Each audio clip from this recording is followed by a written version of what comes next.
لیکن نہیں، اس کو ایک اور زاویے سے دیکھیے۔ آقا کریم نے پوچھا جبریل بتا تیری کوئی حاجت ہو تو بیان کر، تو جبریل نے گویا کہ اصلی کہ آقا مجھے دولت تو نہیں چاہیے، صحت بھی نہیں چاہیے، شہرت بھی نہیں چاہیے، حکومت بھی نہیں چاہیے، مجھے جو اللہ نے نوازا ہے اس کے مقابلے میں یہ چیزیں کیا ہیں، لیکن آقا مجھے کچھ اور چاہیے ہو یا نہ چاہیے ہو، لیکن رب کی رضا تو مجھے نہیں چاہیے، رب کو راضی کرنا یہ مجھ جبریل کی بھی حاجت ہے، اور مجھ سے بہتر کون جانتا ہے کہ اللہ کو راضی کرنا ہو تو پہلے آپ کو راضی کرنا ہوتا ہے۔ اب آپ کو راضی کروں تو کیسے کروں؟ آپ تو وہاں جا رہے ہیں جہاں میری پہنچ نہیں ہے، آپ کی رسائی تو وہاں ہے جہاں میرے پر ڈرتے ہیں، تو آپ کو راضی کرنے کے لیے میں کیا کر سکتا ہوں؟ لیکن آپ کا مجھے پتا ہے کہ آپ کو اپنی امت سے بڑا پیار ہے۔ دنیا میں جلوہ فکر ہوئے تھے تو اس وقت بھی امت کے لیے دعائیں آپ کے لوگوں سے، تو آقا آپ کو چونکہ اپنی امت سے بہت پیار ہے تو مجھے یقین ہے کہ میں آپ کی امت کے کام آؤں گا نا تو آپ مجھ سے راضی ہو جائیں گے، اور آپ راضی ہو جائیں گے تو رب راضی ہو جائے گا۔ حضرات مکرم، یہاں یہ بات بھی سمجھنے کی ہے کہ جبریل نے یہ نہیں کہا کہ آقا جب آپ کی امت کے اصفیاء، اولیاء، کاملین، عارفین، ائمہ مجتہدین اور اقواس، اقطاب، ابدال، نجبا، نقبا، اولیاء، جب یہ ہستیاں جب پل صراط سے گزرنے لگے تب مجھے پل صراط کے پر بچھانے کی اجازت ملے، نہیں، آقا جب آپ کی امت گزرنے لگی، پتہ یہ چلا کہ پل صراط میں اگر ہمیں راستہ ملے گا تو اپنے کسی کارنامے کی وجہ سے نہیں ملے گا، بلکہ آقا کریم صلی اللہ علیہ وسلم کی غلامی آپ کی امتی ہونے کے صلے میں ملے گا۔ تو جس نسبت سے کل میدان محشر میں پل صراط میں ہمیں راستہ ملنا ہے، اس نسبت کو مضبوط کرنے کی ضرورت ہے۔ کہیں ایسا نہ ہو کل جب جبریل پر بچھائے بیٹھے ہو تو میں ذرا بھاگ کے نکلنے کی کوشش کروں اور فرشتے مجھے روک لیں، میاں کہاں بھاگے جا رہے ہو، اور میں کہوں کہ جبریل پر بچھائے بیٹھے ہوئے ہیں مجھے گزرنا ہے، اور فرشتے کہیں کہ تم بھی کیا آقا کریم کی امتی ہو، تم کیسے امتی ہو، نہ صورت امتی ہو جیسی، نہ سیرت امتی ہو جیسی، نہ کردار، نہ عادات، نہ اطوار، نہ شب و روز، نہ لیل و نہار، نہ ماہ و سال، تم کیسے امتی ہو؟ ایسا نہ ہو کہ میدان محشر میں مجھ سے کوئی دلیل مانگے امتی ہونے کا، کوئی ثبوت تو پیش کرو، آج ان نسبتوں کو مضبوط کرو تاکہ کل کوئی مشکل نہ ہو، کوئی پریشانی نہ ہو۔ ایک دفعہ ایک مولوی صاحب جمعے کا خطاب فرما رہے تھے، لوگوں کے دلوں میں خدا کا خوف پیدا کرنے کے لیے، دلوں کو نرم کرنے کے لیے وہ قبر کا ذکر کر رہے تھے، موت کا ذکر کر رہے تھے، قیامت کا ذکر کر رہے تھے، اور بتا رہے تھے کہ وہ کیسا منظر ہوگا جب سورج بھی گویا سوا نجے پہ ہوگا، اور نفسی نفسی ہوگی اور کسی کو کسی کا پتہ نہیں ہوگا، اور پل صراط سے گزرنا ہوگا جو تلوار سے زیادہ تیز ہوگا، پل اور بال سے زیادہ باریک ہوگا۔ تو مجلس سے ایک بندہ کھڑا ہو گیا کہ اللہ کا مولوی صاحب یہ آپ اتنی اونچی اونچی تو مت چھوڑیں۔ مولوی صاحب کو بڑا غصہ آیا، اونچی اونچی چھوڑنے کا کیا مطلب ہے؟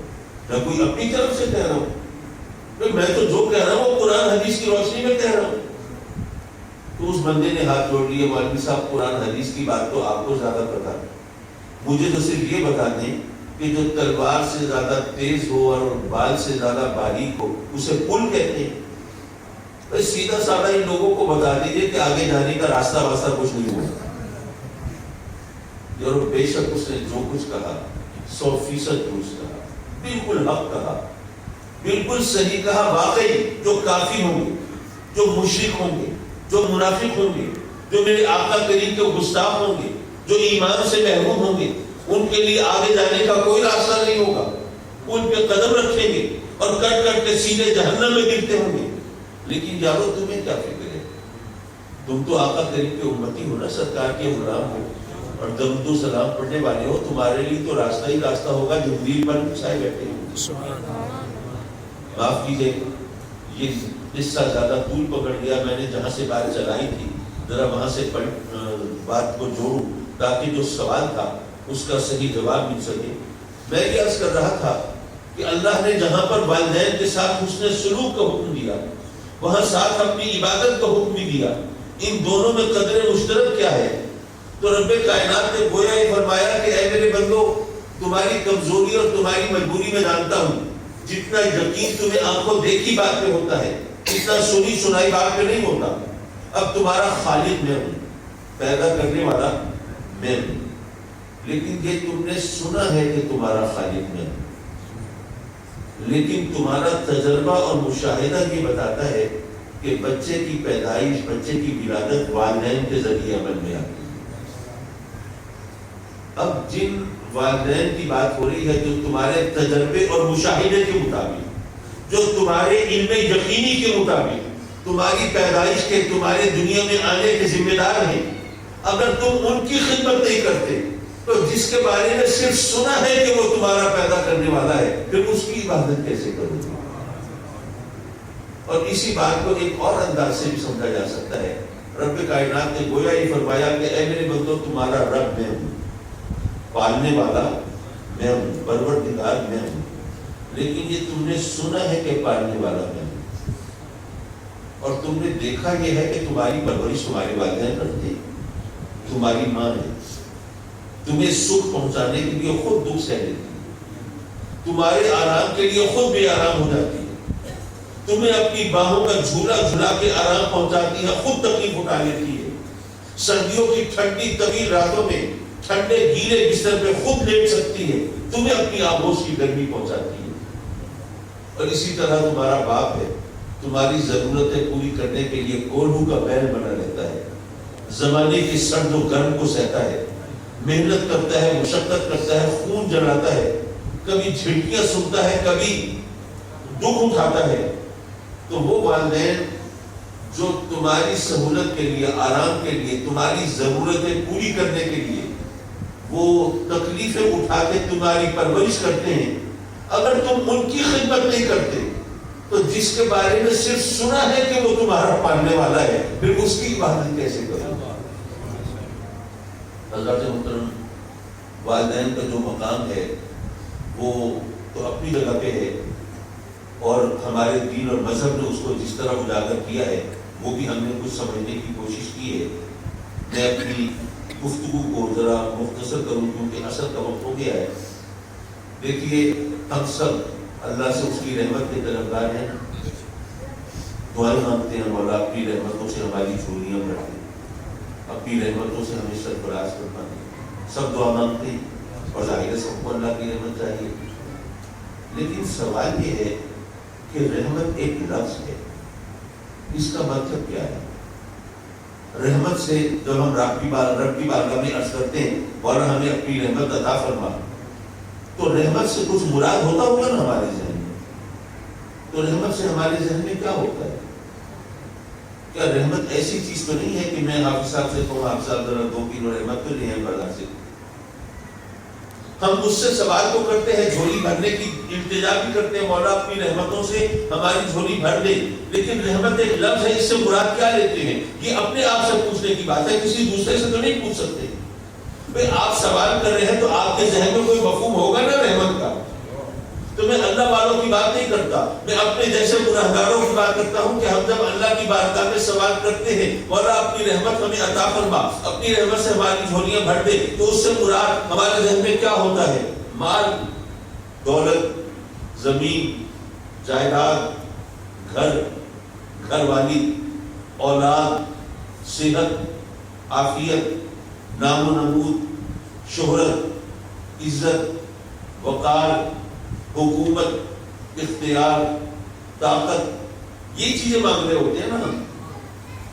اور مزے کی بات یہ ہے کہ جتنی چیزوں کا بھی میں نے ذکر کیا ہے ان کا تعلق اس دنیا سے ہے، آخرت سے نہیں ہے. یعنی ہم نے اللہ کی رحمت کو اس دنیا تک محدود کر دیا ہے، اور اس دنیا میں ہمیں کتنا رہنا ہے اور آخرت میں کتنا رہنا ہے یہ آپ کو سمجھ لیجیے. دنیا میں 70-80 سال بہت ہوا، 90-100 سال، یا اگر کسی نے کوئی آب حیات پیا ہوا ہے چلو 100-150 سال، اس سے آگے کی تو کوئی کہانی نہیں بنتی. اور آخرت میں ہمیشہ رہنا ہے. اگر ہمیشہ کا مطلب معلوم ہو تو 100-150 سال کیا، اس کے مقابلے میں تو کروڑوں سال کی بھی کوئی حیثیت نہیں. ہمیشہ جہاں ہمیشہ رہنا ہے اس کے لیے کچھ نہیں مانگ رہے، اس کے لیے اللہ کی رحمت کو متوجہ بھی نہیں کر رہے، اور یہاں پر چند برس گزارنے ہیں. اور یہاں عالم یہ ہے کہ نماز بھی پڑھتے ہیں تو اس لیے کہ وہ وظیفہ کرنا ہے، ذرا روزی میں برکت ہوگی. بہت سے معاملات ہوتے ہیں نا ایسے. تو ہمیں یہ سوچنا ہے کہ رحمت ہے کیا کر. میں عرض کروں گا کہ میں یہ سمجھتا ہوں کہ رحمت اصل میں یہ ہے کہ بندہ اپنے رب کی رضا پہ راضی ہو جائے. ممکن ہے یہ بات ابھی آپ کے سمجھ میں اتنی زیادہ نہ آ رہی ہو، ذرا اس کی تھوڑا متوجہ کروں گا تو بات آسانی سے سمجھ میں آ جائے گی. دیکھیے ہمیں تو نہیں پتا کہ کون سی چیز ہمارے لیے اچھی ہے. بعض اوقات ایسا ہوتا ہے نا، کوئی اسکیم نکلتی ہے جناب، وہ کوئی ٹوکن لے لیں، کوئی پرائز نکلے گا، ہو سکتا ہے آپ کی گاڑی بھی کرائی انعام میں، اس قسم کی چیزیں ہوتی ہیں. ایک غریب آدمی ہے بیچارے کے پاس موٹر سائیکل بھی نہیں ہے، اس کی جناب کوئی گاڑی نکل آئی پرائز میں، اور اس کے تو پاؤں زمین پہ نہیں کرے، وہ تو جناب خوشی سے بے حال، بھائی میرے کو اوپر تو بڑا احسان ہو گیا، بڑی رحمت ہو گئی، وہ یہ گاڑی مل گئی. اب وہ گاڑی خدا نہ خواستہ کسی حادثے کا شکار ہو اور جان سے پیاری ہستیاں اس سے دنیا سے رخصت ہو جائیں، تو اگر پہلے پتا ہوتا تو گاڑی لیتے یا اس کے ملنے پہ اتنے خوش ہوتے؟ نہیں. ہمیں نہیں پتا کون سی چیز ہمارے لیے بہتر ہے، لیکن وہ تو جانتا ہے. اگر ہم اس کی رضا پہ راضی ہو جائیں تو اس سے بہتر تو ہم اپنے لیے سوچ ہی نہیں سکتے. اچھا کیوں نہیں سوچ سکتے؟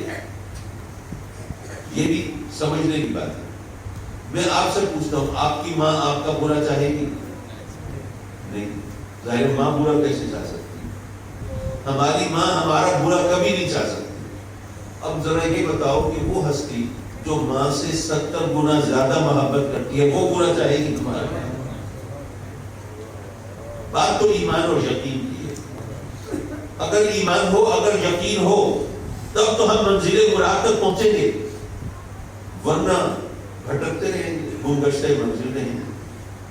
یارو اگر ہم اپنے رب سے لو لگائی ہے، بھائی انسان ہے، خطا کے ہوتے ہیں، لفزشیں تو ہو جاتی ہیں، رب کی نافرمانیاں بھی کر بیٹھتے ہیں، خطاؤں کا ارتکاب ہو جاتا ہے، لیکن پھر آنسو بہاتے ہیں، فریاد کرتے ہیں، رب کی بارگاہ میں عرض کرتے ہیں، مولا میں انسان ہوں، مجھ سے خطا تو ہو گئی، گناہ تو ہو گیا، پر مولا مجھ میں اس کی سزا بھگتنے کی ہمت نہیں، اپنا کرم فرما دے، مجھے معاف فرما دے. تو ہمیں بتایا گیا ہے کہ اگر کوئی بندہ سچے دل سے رب کی بارگاہ میں توبہ کرے تو رب کائنات کتنا خوش ہوتا ہے.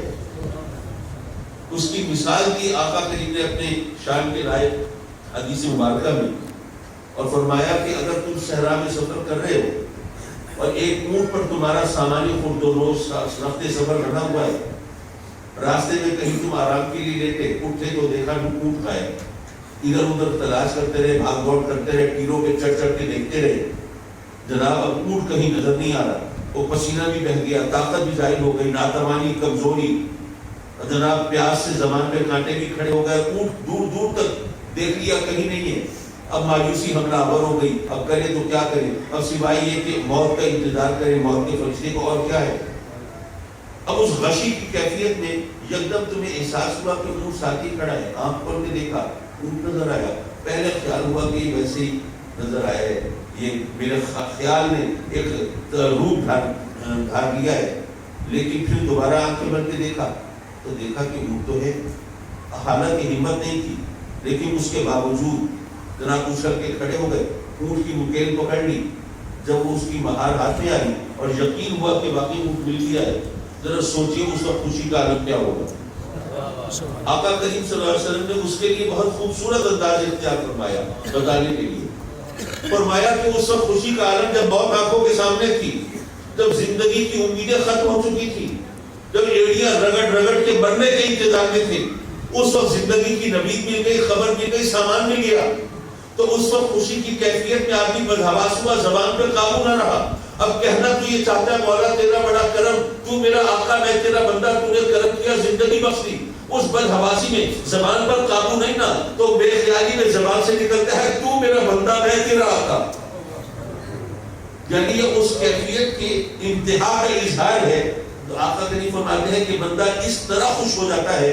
فرمایا کہ اگر کوئی شخص اپنے گناہوں سے توبہ کرے, سچے دل سے توبہ کرے, وہ نیتیں بھی جانتا ہے, وہ عمل بھی جانتا ہے, اس سے کچھ چھپا ہوا نہیں ہے, تو سچے دل سے توبہ کرے, تو وہ بندہ جس کو اس طرح اس کیفیت میں اٹھ ملا تھا, جتنی خوشی اس کو ہوئی تھی, رب کائنات کو اس سے زیادہ خوشی ہوتی ہے اپنے بندے کے سچے دل سے توبہ کرنے سے.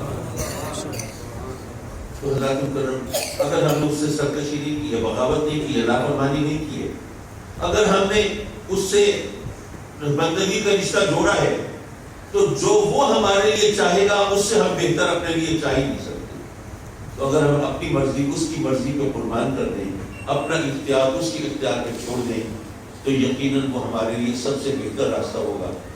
تو ہم اپنے بزرگوں کے لیے تو دعا کرتے ہیں, مولا ان کی قبروں کو جنت کے باغ بنا, اور ان کی قبروں کو کشادہ اور روشن فرما, ان کی قبروں کی اور حشر کی منزلیں آسان فرما, اور اپنے کرم سے ان کی امانتوں کی حفاظت فرما. اور مولا یہ وقت تو ہم پہ بھی آنا ہے, بات تو آج اور کل کی ہے. مولا جب یہ مرحلہ ہمارے اوپر آئے تو اپنے کرم سے موت کا مرحلہ ہم پہ آسان فرمانا, ہمیں نظر کی ترتیب سے بچانا, اور ہمیں ایمان کے ساتھ اٹھانا. وآخر دعوانا